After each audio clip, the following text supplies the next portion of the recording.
Okay, so I'm here with Steve Payne. Steve, thank you so much for joining me from warm Toronto, as you've been telling me. Yeah, yeah.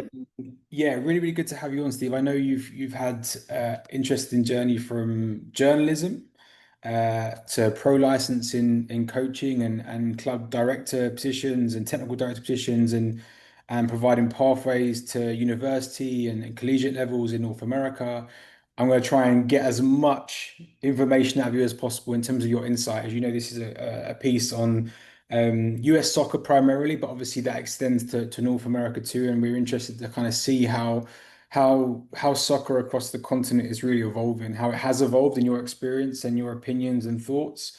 Maybe where there's room to innovate and probably even just going back to some basic kind of coaching principle stuff that kind of probably has anchored a lot of your coaching over the years, I'd imagine. But yeah, talk to me about your background, Steve. So journalism through to football coaching, very different careers. I'm sure there has been some link and pathway along the way, but yeah, tell me about that journey.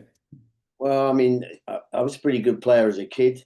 Um, I only ended up at Charlton Athletic on schoolboy forms when I was 15. I was there for about a year, but I didn't make the grade. I was pretty good, but not quite good enough. So obviously, I had to choose another pathway. So I went into sort of amateur soccer, semi-professional, and then studied journalism. So I became a journalist in England first. I was there for until as a journalist till 1980 when I happened to go on holiday to Barbados and met a young lady from Canada. So we eventually got married. I moved to Canada, became a journalist at the Toronto Sun. So I worked there for quite a few years, traveled the world, first Gulf War, Kurdish refugee crisis, various other events around the world, and won a few awards actually for journalism. But once journalism and soccer don't really marry because of the hours, but eventually when I got myself into a sort of a feature position where I could work pretty much 9 till 5, which is unusual for a journalist, but I managed to do it. So then went straight back into coaching. I'd started coaching in England. I'd been on a couple of FA courses, preliminary award, and stuff like that. So I went back into coaching here in Canada, and decided to, pursue it quite um, energetically. So I wanted to get as far as I could. So I did the UEFA B, Northern Ireland, um, UEFA A in Northern Ireland, and then I had the invite to go on the pro license course because not everybody gets on it. I mean, I thought, I can't sort of turn it down. It's like, if you're a ballet dancer and somebody says dance at the National Ballet, I think you just got to go for it. So I went for it. Cost me a bit of money, bank loan, etc. But did the pro license, and then I got laid off from the Toronto Sun. Worked for a government for a little while.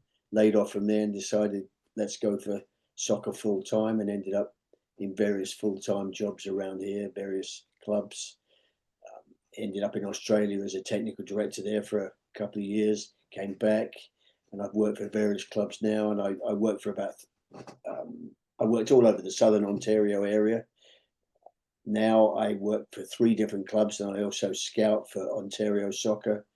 And I've gone back into being a learning facilitator. So it's a job I've done before. So I'll be coaching coaches next year as well, and then working for the little club where I live. So sort of 3 different jobs makes up the full time job with all the evening and the hours. But I'm still heavily involved in it. And there you go. That's a very brief overview of the journey. Yeah, no, good. And what, Steve, what are there any links between you mentioned journalism and soccer don't quite marry up in terms of hours perhaps, but was there any links you had between the two careers that you felt like that was going to be really useful and hold you in good stead for soccer and high level coaching of that? Yeah, I think the funny link is that I worked for a tabloid newspapers, and the object of tabloid newspapers is to tell the story as simply as possible. And frankly, that's what we should be doing with coaching. We should be taking kids on that journey as simply as possible and not complicating it, which I think has happened. Um, so the connection there would be, how can you present a story easily? How can you present a coaching session easily?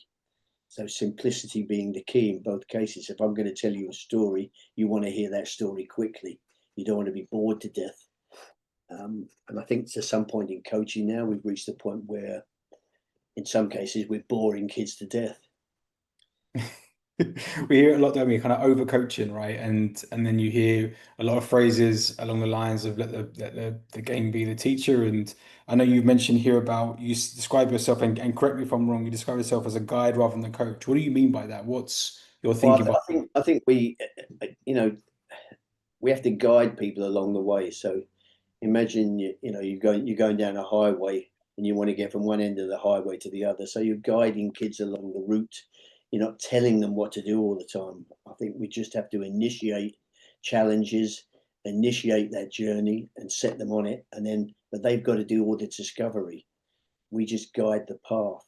Um, I mean, I was this weekend. I was covering some games, scouting. You know, some coaches are giving instructions 24/7. Other coaches are sitting back and letting the kids play. I like the letting the kids play, give the occasional instruction. So you're just guiding them. I say, can you do this, and then let the kid go at it, rather than say, do this, do that. This is the way you do it. That's the way you do it, which is very robotic. We've got a lot of robotic players now. Um, I, I could spend hours talking about that particular topic, but Yeah, we're looking for creative players, players that will take you out of your seat. But a lot of the coaching is not allowing that to happen. yeah. A lot of our focus is on youth development, youth soccer. I know that's what you've got a lot of experience in. But do you see there's a big argument that gets played about that the some will argue the level of football at the very highest level was increased. Some will argue the opposite. We don't seem to have quite as many flair-based players at the very top level. I think that's a fair comment on my opinion, I guess. We don't see the Ronaldinhos and the Dennis Bergkamps and the players who just oozed flair. They creativity that they give them the ball and they'll make something happen. You see a lot more coaching, a lot more tactical elements at the very top level. That's the way the game has seemed to evolve across Europe at least. What's your take on that? Do you think that is a take? Has that evolved because of the professional side of the game, or do you think it's evolved because of the youth coaching side of the game?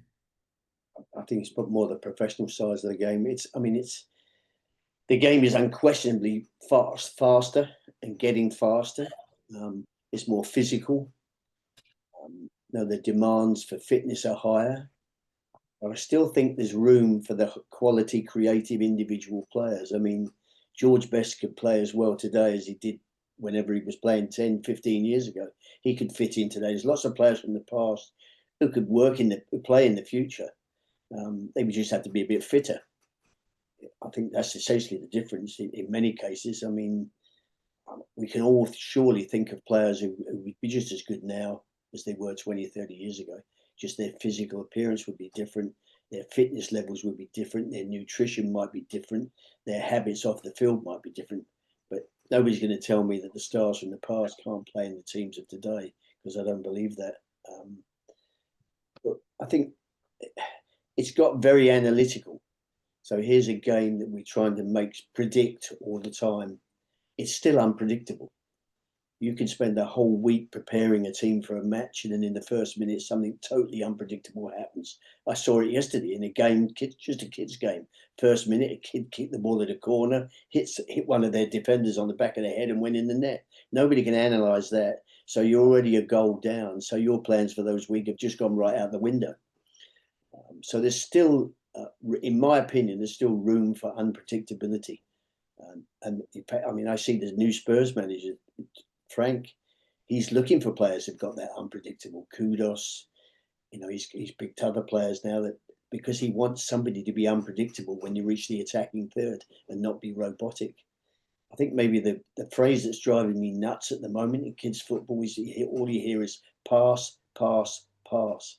I would prefer to hear dribble, dribble, dribble.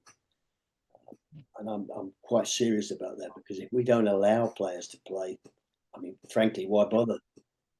Yeah, it's interesting, isn't it? Because I think we'll come on to Canada specifically soon, but there's in youth football you see it, youth soccer. There is a temptation for some coaches to almost almost try and get the shape right and try and give children the fundamentals of what that might be, whether that's a 4v4, 7v7, I mean, whatever the format is they're playing in, there's a temptation for them to try and get the shape right as the children understand their position, but then the elements of getting the ball from one place to the other get lost because they haven't necessarily got the technical ability to pass in that shape and move and transition in that shape, right? Then it's going to get lost all over the place. So I mean, in terms of the dribbling and 1v1s, a big thing we have with footballers is a 1v1, but it's a big part of our philosophy is 1v1s and ensuring children can compete on every aspect of the pitch, or every aspect in the pitch is going to have a 1v1 on it. How do you make sure that whether it's you coaching yourself, Steve, in the past or currently, whether it is coaches that maybe you're mentoring, guide, how do you make sure that there is not a temptation for them to just try and pass, pass, pass? How do we try and coax that out of coaches so they're encouraging flair-based play? Yeah, it is difficult because you've got videos and everything on YouTube, etc. You know, everybody's watching the Premier Division. You listen to Premier Division coaches, you know, how they're playing tic-tac-toe, you know, pass, pass, pass, two touch, one touch. The problem is that coaches are taking that and sticking it on 7-year-olds, and 7-year-olds are not ready for that. They're not ready for tactics. 7, 8, 9, 10, 11, 12. They're not ready for all that tactical stuff. They have to be playing, learning how to pass, receive, control the ball, strike the ball, because no tactics will work if you've got kids who can't pass or receive. It's not going to happen.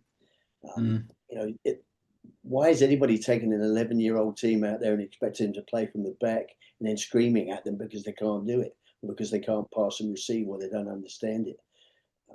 Let the kids play in their early years, get the fundamentals of the technical ability down there, and then start, you know, when they're 14, 15, and you start playing and thinking about winning, then maybe you can introduce the tactics and, you know, there are various systems. I mean, there's whole organizations out here who, you know, across North America who might, for example, demand that every team plays 1-4-3-3. But if you haven't got players to play 1-4-3-3, why are you playing it? You might mm. want to adjust that system because you've got four really good strikers, but you're dropping one of them out because you want three midfield players. If the kids can play, somebody will come up with a way for them to play. Um, Give me 11 good players and I can put something on the field. If you give me 7 good players and 3 that are not there, or 4 that are not there, then, you know, it's pretty much a waste of time. We're getting so complicated with this. It's still a game. It's still a matter of passing, controlling the ball, getting down the field, scoring. I mean, you know, the simplest practice of all is a wall and a ball. But can you find anybody using a wall and a ball now? Yeah. Almost impossible to find that. Um, Kids now Yeah. go to practices 3 times a week, and they think mums and dads think 3 practices a week is going to turn them into a professional player. No chance. Not going to happen. If they're Yeah. out doing stuff on their own, they're not going to progress to any reasonably high level. Yeah, let's talk on that a little bit, Steve. Because I know you authored the book Streetwise Soccer, right? And you've talked a little bit about the importance of street football, wall and the ball, and that need to constantly improve touch and repetition, and the need to be out doing this every single day. Talk to me about Canada and the current setup, and obviously, from the outside looking in, obviously vast country,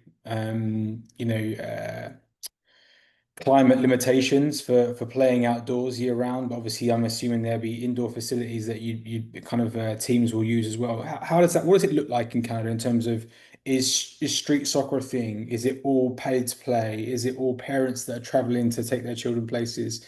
Does the 1v1 is 1v1's a big thing that's growing a lot significant in the UK. We've seen it a lot more in the US as well. Like what's your take on this in terms of old school methodology where a wall and a ball would be your coach for, most of the week, and then you had your structure practice. Yeah, let me start actually when you mentioned the Canadian climate. Let me just go back to that funny enough because I've spent quite a bit of time in Brazil, and I remember a Brazilian coach coming up to me and saying, "Why is Canada not the world champions of futsal?" And I said, "Well, what do you mean?" He said, "Well, you've got 6 months of the year when you could be in a gym. You should be the world champions of futsal." It's still an interesting comment there he made. Yeah, Yeah. so going back to that, North America is essentially pay to play. That's essentially the system in Canada. Um, every club you pretty much pay. Depends on the amount, depends on the size of the club, depends on what league the child's going to play in. But it's a pay as you play. That's never going to change. It's just the system. People say, well, why are we paying? Well, somebody has to pay for the fields, the referees, the equipment, the field rental, indoor rental, etc., etc. Somebody has to pay. So here is the kids. I think it's essentially the same in the United States. And you can correct me if I'm wrong on that, but essentially we've got the same system. Everybody pays. And if you want to bring in a coach, somebody's got to pay the coach. If you're going to get into that fashion, although we do have leagues outside the system here. I mean, last estimate I had, there's about 16,000 kids playing in the Toronto metro area in unregistered leagues. So they're out there. So there's thousands of players, most of whom are in some kind of organized setup. Are they overcoached in a lot of those places? I would say yes. Because I think we've reached a point now where parents expect their coaching, they read about the coaching, they see the coaching on TV, and they believe, and it's correct to a certain extent, that coaching is going to turn their kids into players. But a lot of the kids are not doing stuff on their own. And without the stuff on your own, it's not going to happen. Does street football exist here? Essentially, no. Does practice outside of organised clubs and practices exist? Essentially, no, except for the odd few kids that are out there doing it. So essentially, we're in an organised robotic system. Go to a club, pay, play for a certain team, house league, rep league. We got iModels. We have the Ontario Player Development League, which is a very good high-level league. Essentially, you're drafted or moved from one session to another, or one practice to another, one team to another as you move on. So it's essentially all organised. What I would argue is that outside of that organisation, kids can still do stuff on their own. You cannot expect to be turned into a professional player by doing 4 or 5 hours a week with a club and playing a game. You might end up being a reasonably good player, but are you going to play for Canada? Chances are pretty almost negligible. So we have an organised system, but I think kids can play the disorganised stuff themselves with the absence of an adult. Play without the adult. Go into the local field, play with your mates, ball against the wall, as we've said before, juggling in the garden. Go to the gym if you want. Do some extra running, do whatever it is. But if you want to be a professional player, you're going to have to live the game, not just play it. Huge difference. And on that point as well, how much, um, how much, from a Canadian perspective as well, how much do children see soccer on TV? Because it's a big thing, I think, I try and encourage my girls who play soccer to watch as much as possible, but it's difficult. They're quite young. So they've got about 10 minutes in them right now, and then I might get a bit more out of them sometimes. How important is that aspect in terms of, learn to love the sport, but understanding it, immersing yourself in it and then I guess breeding more likelihood of them wanting to go out and play, football in the Yeah. garden or the local park or their friends, which is unorganized. How much is that an important aspect? And is that happening in Canada right now, or is soccer not something that's on TV so much, or not on the mindset of parents to kind of help children see stuff? Yeah, I mean, I would say I watch more soccer on TV than most of the kids, by a mile, but I subscribe to a channel that will put the Premier Division in front of me, so I'm watching games like that. Are kids watching a lot of games? No, they're not. Um, do they watch more hockey than they do soccer? Answer to that question is probably yes. So they don't watch enough on TV. They don't understand the nuances of the game. A lot of the parents don't understand the nuances of the game. They would be more knowledgeable about hockey, ice hockey, than they would be soccer generally. The culture really is ice hockey. I mean, there's a fellow named Tom Byer, who you've probably heard of, Mhm. who's got the program, Soccer Starts at Home. He says that the culture has to exist. The culture does exist here, but it's in pockets, usually with those people who come from countries where soccer is huge. You've got Italians and you've got people from across Europe. You've got South Americans, the Colombians, the Mexicans. In those little pockets, the culture exists. But if you put it as in that jigsaw, there's only a few pieces around the country where that pocket exists. The rest of them are not. That culture doesn't exist. So that's very difficult. So you can't really teach a culture. I'd love to somebody who can tell me how to do that, but I don't think you can. But what you can do is get the kids to play the game as much as possible and then love it.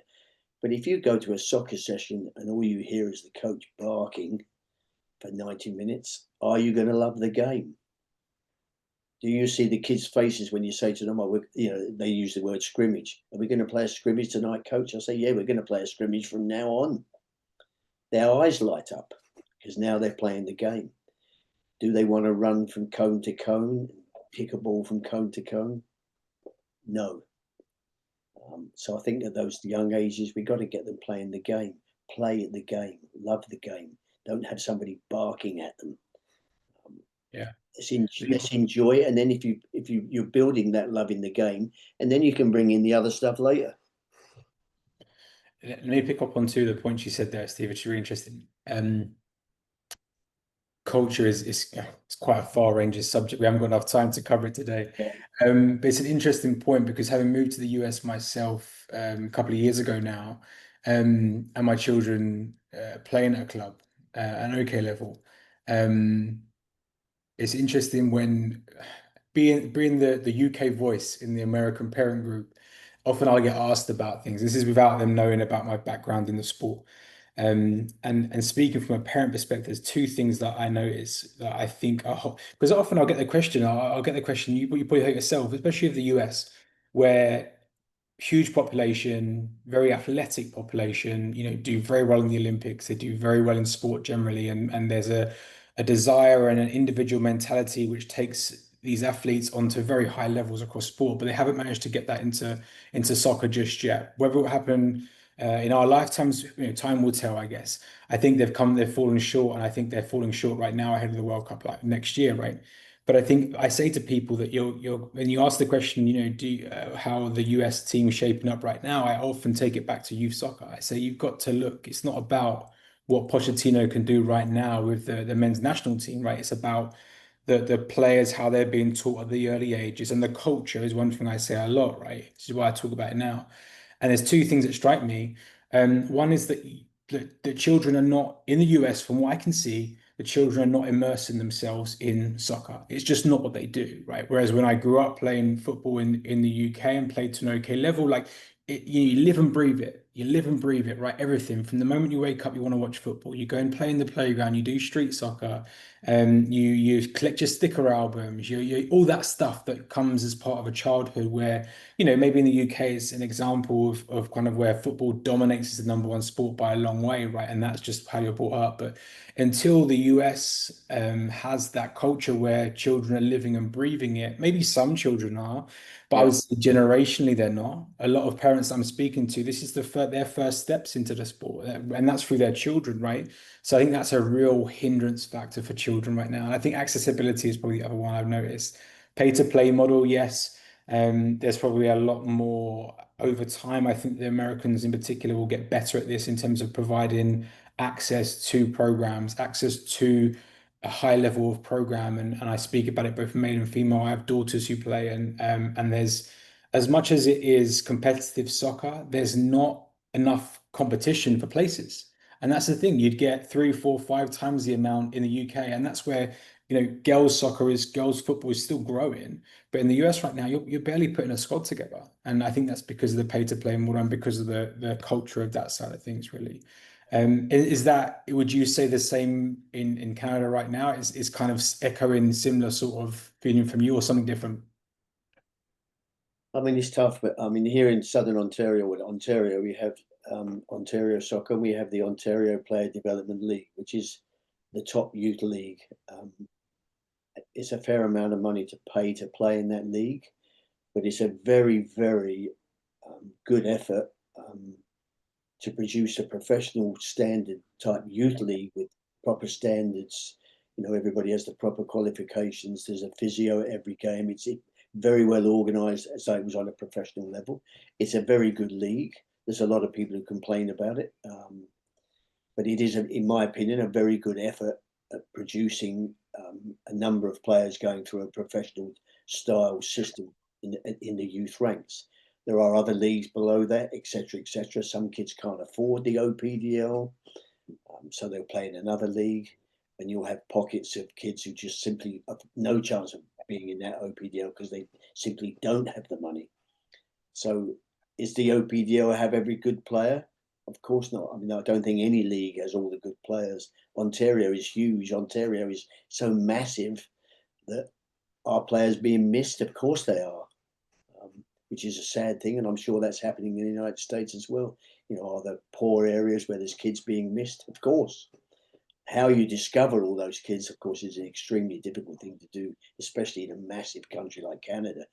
I mean, Ontario is bigger than most countries, so let alone the rest of the country. So players are being missed, of course. But I think even that aside, we still have to get the system going where we breed the love of the game. So every kid that goes down to play soccer comes home and says, "Mum, that was great. I'm going again. That was great. I loved what we did." Are all the kids going home saying that? Probably not, because they're being overcoached at sometimes the younger level. Because coaches bless their hearts, and God bless all the volunteer coaches out there, because nothing's going to happen without them, and they do the best they can. But they may watch too many videos on YouTube and think, oh, we've got to do this Barcelona rondo with these 8-year-olds who can hardly kick a ball, so it doesn't work. So you still got to get back to that basic thing. It's still basically a game. Put kids in a game, whatever that sport is, put them in a setting that's enjoyable, they're going to come back. If they come back, then the next generation keeps coming back, and eventually you've built this culture. I want to play soccer. It's fun. Is it fun in some cases? Probably not, but it's got to be fun. If it's not fun and enjoyable and play with a smile on your face, I keep saying, why are you bothering? It's easier for a coach who's not sure what to do to put the kids into a game setting and let them go at it. But I think a lot of coaches feel obliged that they've got to step in, or the parents are paying, I've got to teach the kid this and teach the kid that. So the kids are not teaching themselves. I mean, a simple example is some people say to me, well, you must do individual training. You have to do individual training. Well, individual training can take place in a 4v1, but the one is giving the kids decision making right from an early age. They've got to make adjustments, and they've got to make it themselves, because there's an opponent there. If you just play four and they just keep passing the ball to each other, there's no decision making. So the brain is not being switched on to the game at a very early age, which it can be. It's as simple as that. I mean, it's beyond me that people pay somebody $100 an hour to jump over hurdles and run up a hill or dribble around. It boggles my mind that people pay for that they could be doing in their own garden. And a ball on the wall is better than any of that. And I'll stake my life on that. But get the kids to enjoy themselves. They've got to love it, or what's the point? Yeah. Um, Talk to me about this. There's a line which I read about you, Steve, which I really, yeah. I think it's something along the lines of drills are for dentists or building sites. Yeah. Um, explain that to me in terms of what the alternative looks like. What does good coaching look like for you in terms of drills, or indeed no drills? How talk me through that thought thinking process. I think you have to think of the generation we're in. I mean, when I played as a kid, it was like the my way or the highway generation with coaches. You did it my way or you're gone, and that was acceptable. The present generation of children cannot be ordered around like that. They simply do not accept it. The only way to get kids doing anything these days is with a challenge. Some of them have got the attention span of a goldfish. So if you've not got them instantly switched on into a setting where you've challenged them and they've got something to do, you've got a problem. Drills are going to put them into a mindset where, oh, I don't like that, mum. I don't want to do that again, mum. It was boring. We just ran up and down. We didn't play a game until the last 10 minutes. I mean, how often we hear that? So the Mm. kids are bored out of their minds, and kids these days are bored very, very quickly. You can see that when they're on their iPhone, they're constantly changing it, or if they're watching the TV, it's like they're going from channel to channel every 30 seconds. So you have to get them switched on instantly. Drills are not going to do that. This is just my opinion. Of course, there's other people who disagree, which is fine. But I don't think that that works. Kids have got to play, and they've got to play very quickly. Otherwise, you've lost them. Got it. Yeah, again, just going back to the Streetwise Soccer, we mentioned that the book you wrote, Steve. I've not managed to read it just yet. Talk to me about the principles and what you discuss in that, which you feel would be useful in today's world of coaching or today's world of youth development, I suppose. What aspects of it do you feel like that would be fundamentally important part of development for children players? Yeah, well, I mean, the book essentially, I did that after I've been in Brazil, where you've still got a lot of street soccer, although even, I think it's slowing down even there now through technology. But I think what I'm trying to say in that book is that is this freedom. There has to be freedom in the kids' play. It cannot be completely coach centered. It's got to be the opposite, which is why I prefer the word guide. Put the kids in a game and say, okay, say for example, you want to do width in attack. You may not even tell the kids that, but you have a game with 4 goals. Each team is attacking 2 goals. They're automatically going to realize that if they can't get to 1 goal, they're going to go to the other. So they start to spread out and they start to think, oh, this is good. Now we can switch the play. So suddenly you've got width in attack going on and you didn't even tell them that was the topic. You've also got the brain switched on because they're thinking, oh, I can't go in that direction. I'm going to go in another direction. So you've got the brain switched on. Very interesting thing in Brazil where their first fundamental principle of defending is interception. In many countries of the world, you'll ask somebody, what's the first principle of defending? And they'll say, stop the opponent from turning. In Brazil, that's not the first principle. First principle is, can you intercept? And I remember having this discussion with the Brazilian coach. Why do you do that? He says, well, if you've told the players the first rule is interception, you've switched the brain on because now they're watching the game and thinking, oh, well, can I intercept that pass? Can I get there first? Rather than just robotically thinking, okay, I'll just stop him from turning. So they've switched on the brain right from the word go.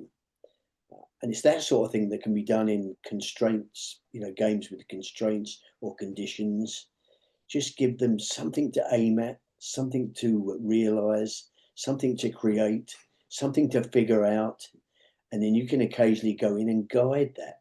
You might make a suggestion here or a suggestion there, but you're guiding the kids to switch on their own minds and not your mind, if that makes sense. Yeah. How often do you see that with the scouting stuff you do, Steve, right now in Canada? What do you see players that stand out immediately in terms of having that flair, having that maybe they've played street soccer, maybe they've played in a cage, maybe they haven't, but how often do you see that in your day-to-day? That's very interesting because I watch a lot of games. I see a lot of quite good players, but I don't very often see the exceptional player. I do see them, um, and I can think of a game recently where I watched an under 13 girls team as a team from Ottawa. One of the girls playing for that team was absolutely brilliant. Her ability to turn and twist and get herself out of almost every situation was almost unique in what I see in youth football. You hardly ever see kids turn because of this pass, pass, pass. They're always told, play the way you're facing, play the way you're facing. Another expression that I'm not a fan of because sometimes it's not the way to play the way you're facing. Why not turn and go Mm. another direction? Brazilians like to say if you receive the ball in one direction, you go another. But the pass, pass, pass tends to be quite predictable.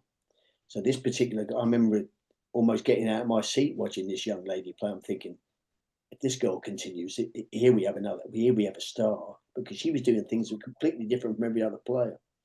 I watched another game where somebody brought on a little Portuguese lad who came on in the last 20 minutes. And he was so brilliant. I was sitting there thinking, how in hell did he not start the game? he's just a little kid. Some of the others were bigger, but this kid he had everything. He beat two people, cross goal, did it two or three times. I'm thinking, that's the players we're looking for. Surely that's what we want if we're going to get into the professional, the international level. We need players who can work. The Canadian team at the moment, and I've got to give great credit to Jesse Marsh, has got this Canadian team playing extremely well. And if you watch the game against Wales, what you'll notice is a very, very good individual play by the Canadian players. Those Canadian players have got a lot of individual skill, quite unpredictable, very good combinations. That doesn't come from being overcoached. Somewhere along the line, those kids were allowed to use their imagination and were allowed to create, because otherwise you won't get players like that unless if they were told what to do all the time. You're not going to get that type of player. But Canada's got a number of players now who can come up with the goods out of nothing. So Mm. to play Canada now, you'd be a little bit wary of, because they've got some unpredictable players. Yeah, talk to me about this, Steve. What is that in terms of Canada, for those who aren't too familiar with kind of what sort of profile they are and kind of what sort of level they're at right now? They've been on the up for quite some time, the Yeah. pro. Has that come because of kind of some good high level coaching? You mentioned Jesse Marsh there, or do you feel like there's been foundations put in place at youth level, or is it fortunate for a generation of players to come together who have clicked? What's your thinking on it? You know what? I don't know, because I think even one of the players the other day was saying that he needed to take a look, because apparently most of the players that are in that team now, weren't at any particular academies in there as a youth. So I think it needs to be studied a bit more. I don't know the full picture, but it seems that a number of those kids have come out of different backgrounds. Have ended up going to Europe, where they've gone into club backgrounds, and obviously got some good coaching in the club academies, top club academies. Um, Jesse Marsh, this is again, in my opinion, is being quite smart. Canadian players are aggressive, they're physical, and they're strong, and they can run all day. He has tapped into that, and he's fortunate to have in that squad the players that we've talked about, some very creative, good individual players, and he's able to tap into that, and he's got them. I went to one of their training camps, I don't know, 7, 8 weeks ago, and it was interesting to watching them work. Very, very active, very energetic, very enthusiastic, and he wants them to attack. And he's got players who can attack. And I love the phrase he always used to say to players: "Every moment matters." So that Canadian team could cause some upsets. So if he gets them, and Alphonso Davies at Bayern Munich is not even in the team at the moment because of a long-term injury. There's some good players in that Canadian team. So Yeah, I'm gonna circle. who knows what they might be able to do. Yeah, I'll circle back for your thoughts on the World Cup in terms of not necessarily predictions, but legacy that might be left behind perhaps for Canada. Um, Let me just check through some of the things we spoke about here. What what would you say the one thing that the connect from a Canadian perspective, one thing that stands out about what they've done well, and one thing that they could really improve upon? That's a good question. You could probably talk about for a lot. I think they've improved in the level of the way they've, got. I think the OPDL was a big improvement some years ago, because that's a professional standards league for youth. So that's done very well. So I think those type of standards are good at that level. I think there's still some overcoaching. I think it dropped off a lot of the overcoaching. I think we produce a lot more players than you think, because a lot of cultural, ethnic groups here. We've got South Americans, but you don't see many South Americans in the OPDL. You see a lot, Italian kids from Italian cultures and backgrounds, other European backgrounds, Eastern European, some very good players. So the players are there. It's just getting them into the right environment. The environment is crucial. If you're into an overcoached environment, you're not going to produce the players that you could do if they're in an undercoached environment. I think some of these coaches, if they were left alone, which suggests what might have happened to some of the Canadian players we've got around now, left alone and just allowed to create and be imaginative, they're going to be there's lots of very good players here who could cause stir all over the place because the number of professional Canadian players is growing all the time. If we can get other coaches to follow that suit and not overcoach, get them into the constraints and condition type games where the brain is switched on, Canada's got lots of good kids. Lots of good kids. So I see them all the time. Um, what happens to them, I don't know. Some just get overcoached. I think they just get bored. The dropout rate for girls is much higher than the boys, and nobody seems to be able to pinpoint that reason. Whether it's a generational thing, kids have got other things to do, etc., etc. I don't know. It's quite hard, but I mean, as a coach, we can't control everything, but you can control what the kids you're working with. You can take over and get them into the right setting, and if every coach does that, then you're onto a winner. But you always get the coaches who just want to just tell them what to do all the time, um, which just drives me insane. But if we can get all of our coaches, or 75% of the coaches, to take these kids into a creative, imaginative setting, the players are going to start coming up, because we've got lots of players going to university, lots of players, more players becoming professional. There's a kid from Orangeville, I know where I live. He's now playing in the Serbian second division. He didn't go to any academy, but somehow he's one of those kids who just wanted to play, play, play, and now he's doing extremely well. It's a very difficult topic that you could sit and have like a month-long convention on the topic, but Yeah. at the end of the day, it's still a game and kids have got to play. Yeah. I'll throw another question at you, which probably could we could talk about for a while. Where do you think Canadian soccer will be in 10 years' time? Or where would you like it to be in 10 years' time? Two different kind of questions, but linked. Well, What's the future? I think Canadian soccer is getting better, and it's got better. I think is it number 26 they're ranked now. The World Cup is going to spur a huge increase in the number of kids that will take part in soccer, and the numbers here are already huge. Mm. So that's going to spur people on. 10 years from now, if I watch what I saw at the training camp with Jesse Marsh just 6 weeks ago, if we keep producing players like that, I see no reason why Canada can't enter the top 10. Um, and that sounds ambitious, but there are the resources and the players are there if they're dealt with correctly, or helped along a right path, or guided along a right path. I could see Canada being in the top 10, at least the top 15. Yeah, no, I think that they've definitely been on the rise and that right trajectory, really. What would you say, obviously World Cup next year being hosted across Canada, US, and Mexico, what would you like to see off the back of that for youth players in Canada? Participation rates increasing, which we'd expect, I'd imagine, after a World Cup. What sort of legacy do you think that would leave for Canadian football, Canadian soccer? Well, it's going to be interesting. I think everybody's waiting with bated breath to see what group Canada ends up in. I think there's an extremely good chance that Canada can get through the group stage. If you can Yeah. get into the knockout stage, then who knows?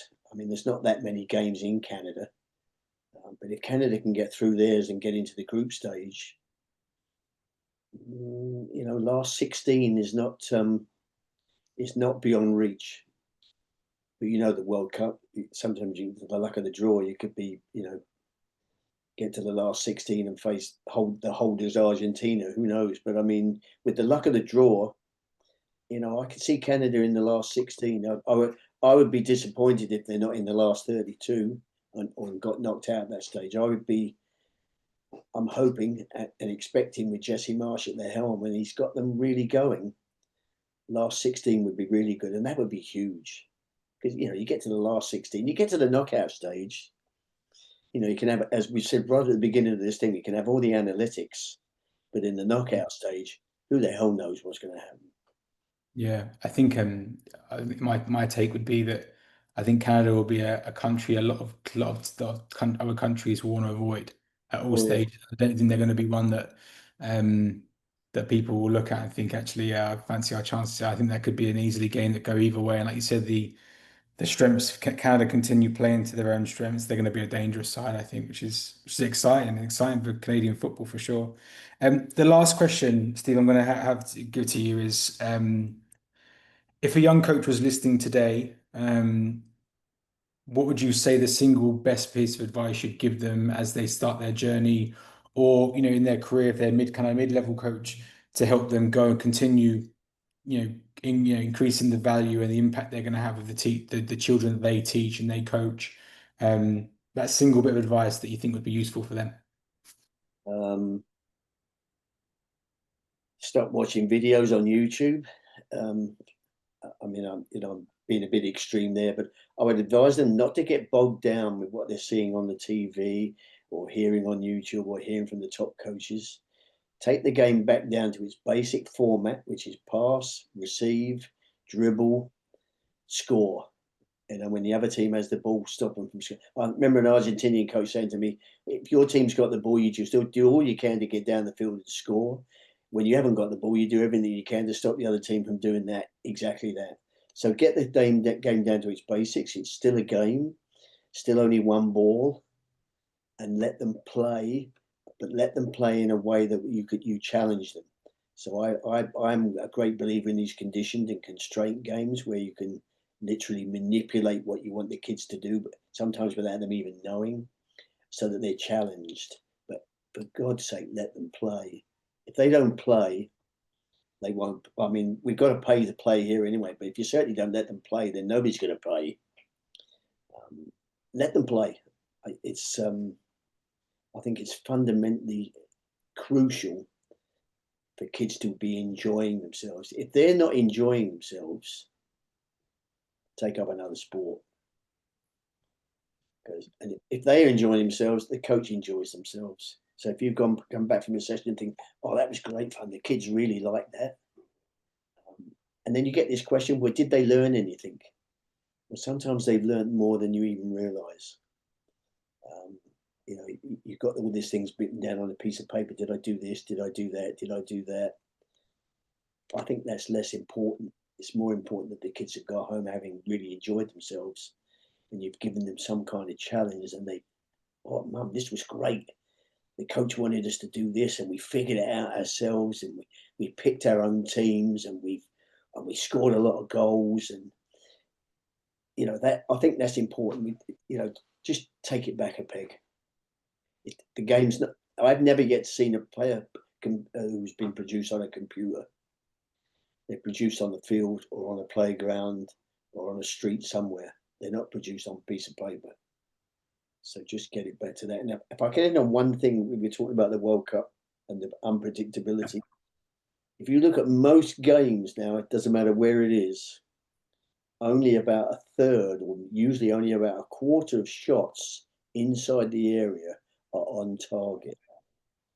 Now you just imagine if somebody can figure out how to produce players who hit the target every time they have a shot inside the penalty area. And I think that's the next challenge. I'm not sure, and I know that's something that Pep Guardiola has spoken about, that final third. How often you read teams had 12 shots, 2 on target Mm. inside the penalty area. So where's the next Harry Kane coming from? The next Harry Kane is not coming from somebody who yells pass, pass, pass. It's going to come from somebody who's allowed to go for goal. It's interesting, isn't it? And we're running out of time, so we're trying Yeah. to go off on a tangent. But we don't see strikers of eras gone past anymore, do we? You mentioned Harry Kane. Harry Kane's a rarity, actually, like in terms of traditional number nine centre forward who tries to get his shot away at all costs, right? And usually does very well. Like we don't see that so much anymore. The days of the Alan Shearers, the Ronaldos, the original Ronaldo, the Batistutas, the players that was it. They loved it, and all the way down to even the smaller profile players like Jermaine Defoe and even Francis Jeffers. Just some random names of the ultimate fox in the box kind of players who always trying to play on the turn, always trying to get a shot off whenever they possibly could. Don't see it so much anymore, do you? There are some exceptional strikers still, of course there is, but probably not the quantity at the same quality, I'd say, and that sort of thing. So you've probably got a point. It's interesting when you pick out a data point and then you look at it look from a slightly wider lens, and you can probably see some trends form in terms of that side of things. I suppose the question is, are we spending too much time, trying to teach kids to play out from the back, and nowhere near enough time teaching them how to put the ball in the net? Yeah, a lot of pass the game to death, right? Playing out from the back is not going to matter one iota if you don't put the ball in the net at the other end. Yeah, no, I agree.